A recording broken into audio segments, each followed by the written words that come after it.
안녕하세요. 이명의 한의사 김태엽입니다. 오늘은 드라마 명불허전의 한 장면, 이명을 침으로 다스리는 장면을 함께 살펴보려고 합니다. 왕이 귀에서 나는 소리로 괴로워하고 허임이 침을 놓아 그 소리를 가라앉히는 장면 보신 적 있으신가요? 드라마적 연출이긴 하지만 그 안에는 한의학적 치료의 핵심 방향이 담겨 있습니다. 핵심은 단순히 귀 주변에 침을 놓는 것이 아니라 몸과 마음 그리고 뇌의 균형을 바로잡는 접근법입니다. 오늘 영상에는 이 장면을 같이 보면서 실제 한의학에서 이명을 어떻게 이해하고 있는지 차근차근 이해하기 쉽게 풀어드리겠습니다.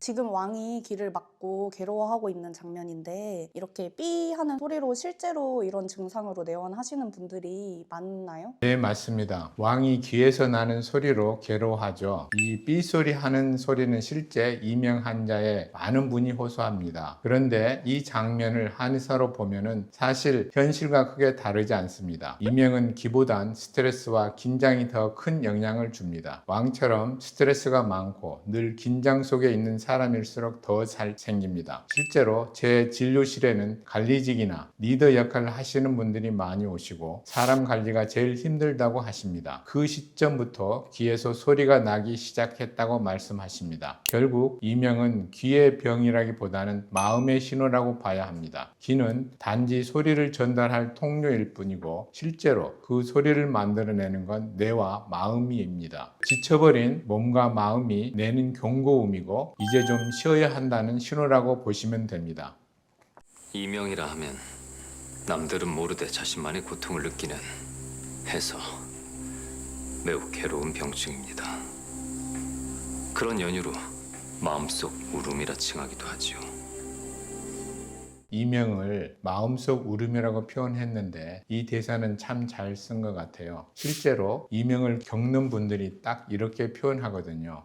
겉으로는 멀쩡해 보여도 그 소리를 듣는 건 본인뿐입니다. 하루 종일 심지어 잠을 잘 때까지도 들리니까요. 너무 괴롭죠. 다른 사람은 그걸 모르니까 다만 이상한가 봐요. 이렇게 말씀하시는 분들이 정말 많습니다. 이건 단순히 귀에서 나는 소리가 아니라 표현하지 못한 마음의 울음이거든요. 누구한테는 얘기해도 그냥 참고 지내라는 말밖에 못 듣다가 점점 더 불안해지고 예민해지는 거죠. 저는 이명을 직접 느껴본 적은 없지만 환자분들의 말씀을 들어보면 이게 단순히 귀의 문제가 아니라 스트레스, 불면, 긴장 같은 마음의 피로를 정말 밀쳐받았다는 걸 느낍니다. 그래서 이 드라마가 그 부분은 정말 잘 표현했다고 생각합니다. 이명은 단순히 소리의 문제가 아니라 심리적인 부담까지 함께 오는 마음의 병이라는 걸 표현했거든요. 마음의 울음을 달래기 위해 소부와 중조를 투자한 후에 6곳의 자침을 할 것입니다. 그 후에 목 뒤에 3곳의 혈자리를 잡아 머릿속 바람 소리를 잡겠나이다.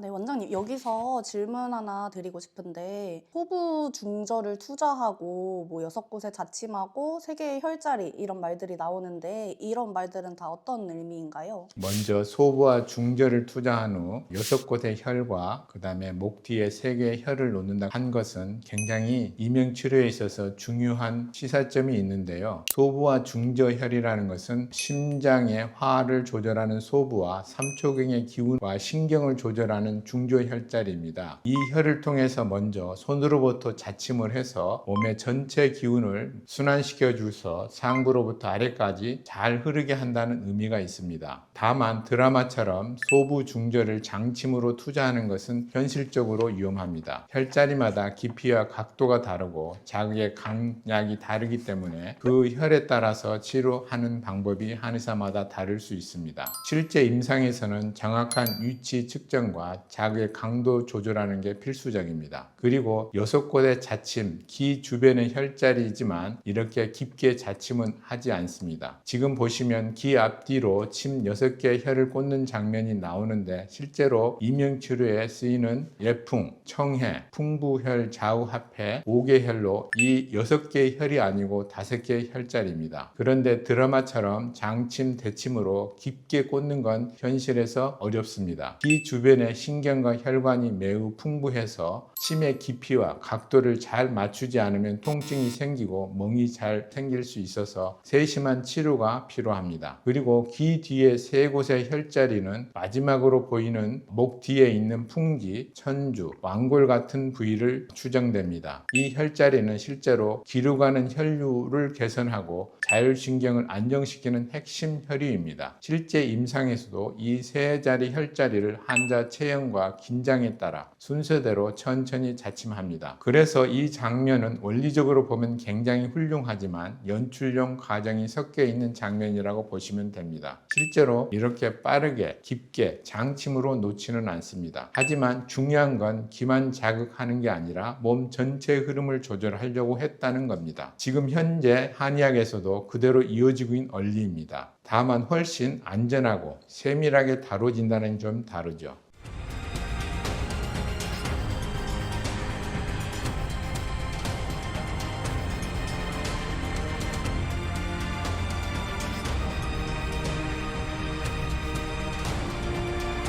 과연 듣던 대로 명불허전이로다.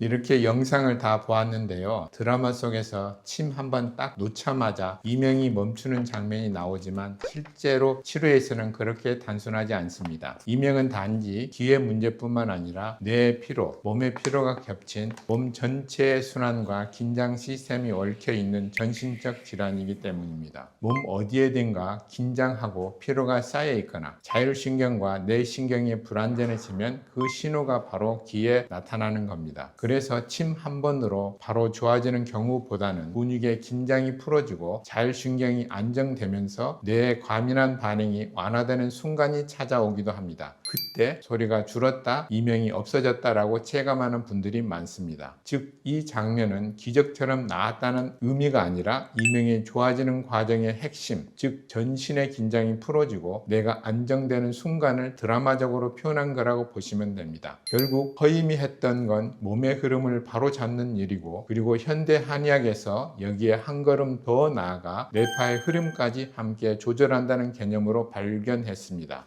이명은 단순히 기만의 병이 아니라 몸 전체의 긴장과 뇌 예민함이 동시에 얽혀있기 때문입니다. 몸이 아무리 이완돼도 뇌가 계속 긴장된다면 결국 그 삐소리 하는 이명 소리가 살아나지 않습니다. 그래서 최근에 침으로 몸의 순환을 풀어주는 동시에 뇌가 스스로 안정되는 법을 배우기 위해 뇌파 훈련을 함께 쓰고 있습니다. 이 뇌파 훈련이라는 건 머리에 센서를 부착해 뇌 전기신호, 즉 뇌 리듬을 측정하면서 지금 뇌가 긴장되어 있는지 안정되어 있는지를 실시간으로 보여주는 방식입니다. 뇌파 훈련을 계속 반복하다 보면 뇌가 스스로 학습을 하는 거죠. 아, 이렇게 편안할 때가 있었구나 라고 스스로 느끼면서 결국 약이나 전기 자극을 주지 않고 뇌가 스스로 진정하는 법, 편안한 법을 배우는 훈련입니다. 이명은 귀에서 시작한 것 같지만 결국은 몸과 뇌가 보내는 몸의 피로와 쌓여서 나타나는 현상입니다. 그래서 치료의 방향도 단순히 소리를 없애는 것이 아니라 몸과 마음과 뇌가 함께 안정될 수 있도록 돕는 게 핵심 치료법입니다. 다음 영상에서는 한 걸음 더 나아가 현대 한의학에서 매우 중요하게 다루고 있는 이명과 뇌파 관계, 그리고 뇌 균형을 바로잡는 뇌파 훈련에 대해 조금 더 깊게 있게 알아보도록 하겠습니다. 오늘 영상 도움이 되셨다면 좋아요, 구독, 그리고 알림 설정도 부탁드립니다. 지금까지 이명 한의사 김태엽이었습니다. 감사합니다.